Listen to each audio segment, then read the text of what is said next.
ساری راتیں قربان کی، اپنے آرام قربان کیے، اور ہم جیسے ناکارہ لوگوں پر محنت کر کر کے ہمیں جزاک اللہ کے چشمم باز کر دی، مرا با جانے جاں ہم راز کر دی۔ کہاں میں، کہاں یہ مقام اللہ اللہ، ہم کہاں، یہ بات کہاں جو سمجھ میں نہیں آ سکتی، جو سوچی نہیں جا سکتی، جس پر بحث نہیں کی جا سکتی۔ کیسے عجیب لوگ تھے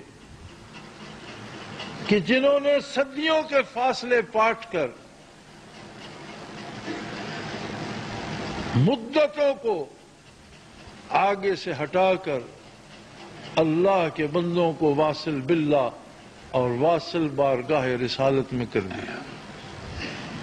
سب سے بڑی بات یہ ہے، سب سے بڑی بات یہ ہے کہ دل میں طلب ہی پیدا ہو جائے۔ سب سے بڑی بات یہ ہے کہ دل میں آرزو اور طلب پیدا ہو جائے، چہ جائے کہ کوئی ایسا سبب بھی بن۔ کتنے ایسے لوگ گزرے ہیں، کتنے اہل اللہ ایسے گزرے ہیں جن کی عمریں طلب میں گزر گئی۔ کہیں سے ایک درس، ایک سبق مل گیا، ایک لطیفہ مل گیا، ایک طلب پہ ذکر کرنے کی توفیق نصیب ہوئی، ساری زندگی اس ایک کو لے کر روئے زمین پر پھرتے رہے، تلاش کرتے رہے کہ اس سے آگے کوئی سبق دینے والا مل جائے۔ عمریں تمام ہو گئیں لیکن کوئی بندہ نہ مل سکا۔ کتنے ایسے تھے جنہیں کوئی ایک سبق دینے والا بھی نہ ملا۔ یہ اللہ کی مرضی کہ وہ برزخ میں انہیں کیا کچھ عطا کر دیتا ہے، یہ تو اس کی عطا۔ لیکن زندگی بھر آرزو لیے پھرتے رہے، تمنا لیے پھرتے رہے، خواہش لیے پھرتے رہے، اور کوئی مل نہ سکا۔ اور کیسے خوش نصیب ہیں وہ لوگ جن کے دل میں طلب بھی کسی نے پیدا کی اور دامن مراد بھی کسی نے بھر دی۔ یہ کیسی عجیب بات ہے، کیسی عجیب بات ہے کہ اس راز سے ہی بے خبر و بیگانہ تھے۔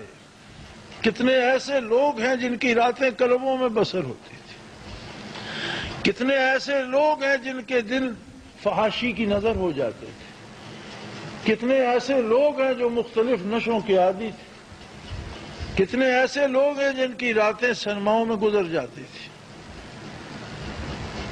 لیکن کیا اللہ کے بندوں کی نرالی ادائیں ہیں کہ لوگوں کو کعبہ خانوں سے پکڑا، لوگوں کو بازاروں سے پکڑا، لوگوں کو دنیا داری میں دھنسے ہوئے پکڑا، اور پھر انہیں طلب بھی دی، آرزو بھی دیا، دامن بھی دیا، اور پھر دامن کو بھر بھی دیا۔ کیسی عجیب بات ہے جو سوچی نہیں جا سکتی، جو سمجھی نہیں جا سکتی۔ تو ہی نادا چند کلیوں پر قناعت کر گیا، ورنہ گلشن میں علاج تنگی داماں بھی ہے۔ یعنی ایسے لوگ بھی ہیں جو آپ کے دامن کو بھی وسعتیں دے دیتے ہیں۔ ذرا طلب تو بڑھاؤ، مانگو تو صحیح، جاگو تو صحیح، پکارو تو صحیح، محنت تو کرو۔ مانگنا ہے، دینا تو کچھ نہیں۔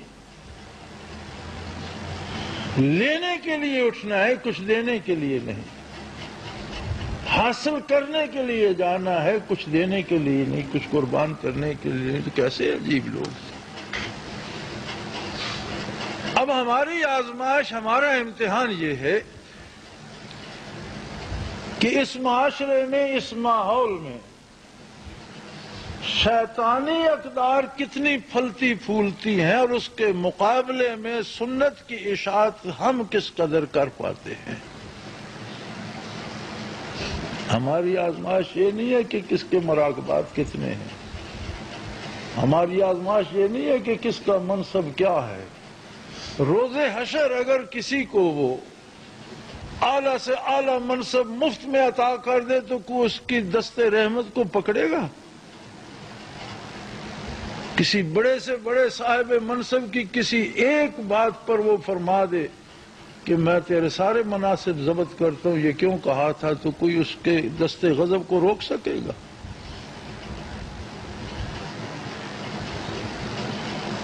بات تو اس کے دست قدرت میں ہے۔ اور امور کا انجام دیکھا جاتا ہے۔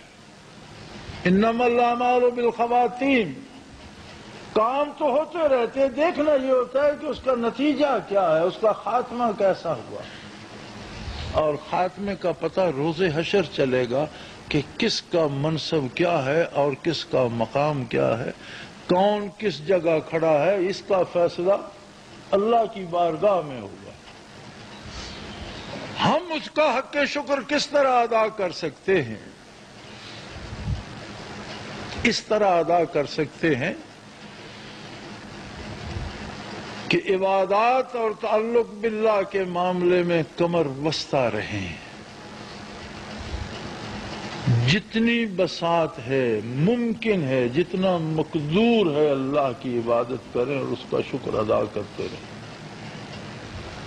حضرت عائشہ صدیقہ رضی اللہ تعالی عنہا کی روایت ہے، آپ فرماتی ہیں نبی علیہ السلام حجرہ مبارک میں تھے، رات کو فرمانے لگے کہ اگر اجازت دیں تو میں آج کی رات عبادت میں بسر کرنا چاہتا ہوں۔ میں نے عرض کی یا رسول اللہ جیسے آپ کی رضا، آپ کی خوشی ہو۔ تو چونکہ کاشان نبوی پہ بستر مبارک ایک ہی ہوتا تھا، کسی دولت کدے پہ ایک کمبل تھا، وہ جو گرمیوں میں سارا نیچے بچھا لیتے، سردیوں میں آدھا اوپر لے لیتے، کسی پر کھجور کا گدا اور اس پر کوئی چادر تھی، لیکن جس حجرے مبارک میں ہوتے بستر ایک ہی ہوتا تھا۔ ام المومنین کا بھی اور نبی کریم صلی اللہ علیہ وسلم کا بھی دو بستر نہیں تھے کاشان نبوی۔ تو فرمایا میں لیٹ گئی اور حضور نماز کے لیے کھڑے ہو گئے، تو جب آپ رکوع سجود کرتے میں ٹانگیں سمیٹ لیتی، جب آپ کھڑے ہوتے میں ٹانگیں لمبی کر لیتی، لیکن فرماتی ہیں کہ آپ کھڑے رہے کھڑے رہے کھڑے رہے قیام میں نے سمجھا کہ آج کی رات قیام میں گزر جائے۔ سینہ اقدس سے اس طرح آواز آتی تھی جیسے ہنڈیا کھول رہی ہو، اور اشک مبارک رواں تھے اس قدر برسے کہ ریش مبارک تر ہو کر ٹپ ٹپ قطرے سینہ اقدس پہ گر رہے تھے۔ پھر آپ رکوع میں گئے تو مجھے اندیشہ ہوا کہ اب باقی رات رکوع میں گزاریں گے، اتنا لمبا رکوع فرمایا۔ اور سجدے میں گئے تو بھی میں نے یہی سوچا، غرض 2 رکعت میں رات تمام ہوئی، تہجد کا وقت ہوگا۔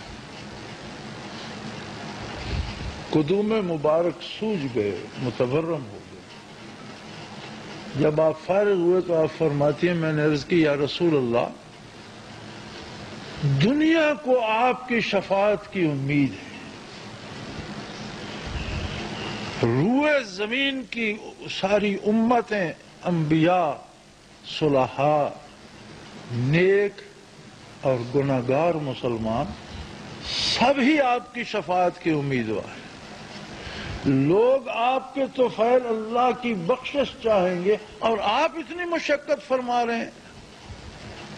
تو آپ نے فرمایا افلا اکون عبدا شکورا، کیا میں شکر گزار بندہ نہ بنوں؟ اگر یہ کچھ مجھ پر اللہ کا احسان ہے تو اس کا شکر مجھے کتنا ادا کرنا چاہیے، یہ بھی کبھی سوچا؟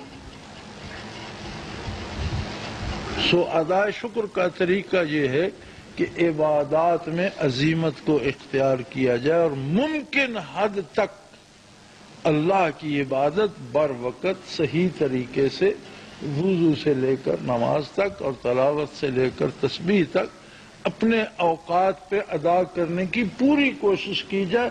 پھر انسانی کمزوریاں درمیان میں آتی ہیں، بیماریاں درمیان میں آتی ہیں، مصروفیات، اللہ رحم فرمانے والا ہے، لیکن اپنی طرف سے اپنے لیے رخصتیں ایجاد نہ کی جائیں بلکہ مجاہدہ اختیار کیا جائے۔ یہ شکر ادا کرنے کا طریقہ ہے۔ یہ تو رہ گیا حقوق اللہ میں۔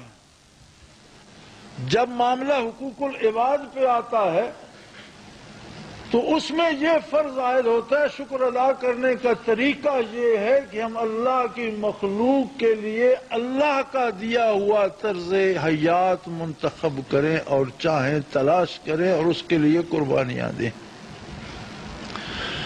جہاں تک ممکن ہے ہم اپنی کوشش اس بات میں لگا دیں کہ اللہ کے بندوں کو جو طرز حیات اللہ اور اللہ کے حبیب صلی اللہ علیہ وسلم نے دیا ہے اس طرح سے زندگی گزارنا